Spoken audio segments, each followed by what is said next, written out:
কারখানায় কাজ করা সামান্য এক শ্রমিকের ছেলের খেলা দেখে তাকে কিনে নেয় স্থানীয় এক ক্লাব।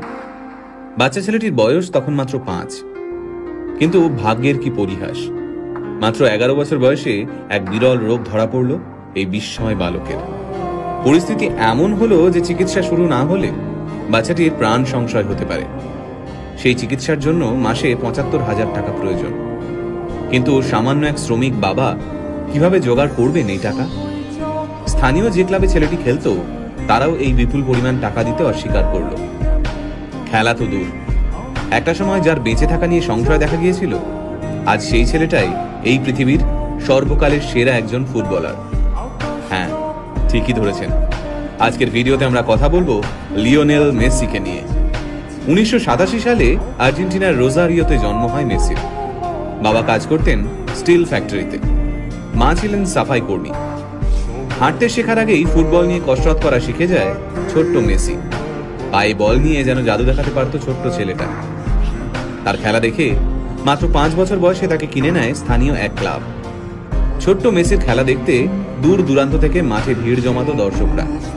তাই মাত্র 5 বছর বয়সী মেসির খবর ছড়িয়ে পড়ে আর্জেন্টিনা থেকে স্পেনে। পরিবারের মুখে দুবেলা খাবার তুলে দিতে প্রতিদিন মাথার ঘাম পায়ে ফেলতে হতো মেসির বাবাকে। ছেলের প্রতিভা দেখে নিশ্চিন্ত হন মেসির বাবা। ভেবেছিলেন কষ্টের দিন শেষ হতে চলেছে।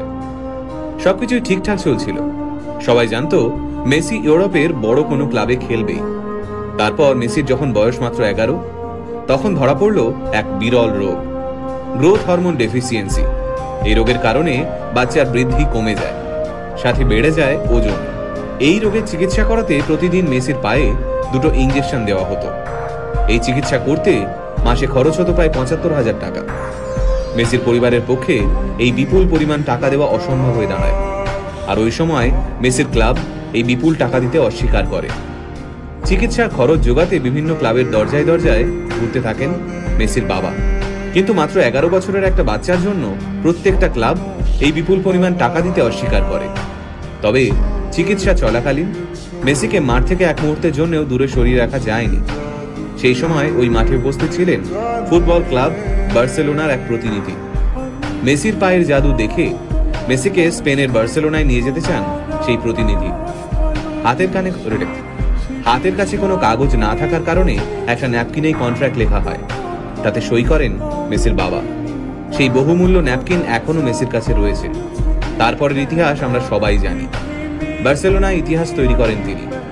বিশ্বের সামনে বার্সেলোনাকে সেরা ক্লাব হিসেবে তুলে ধরেন। শুধুমাত্র 2012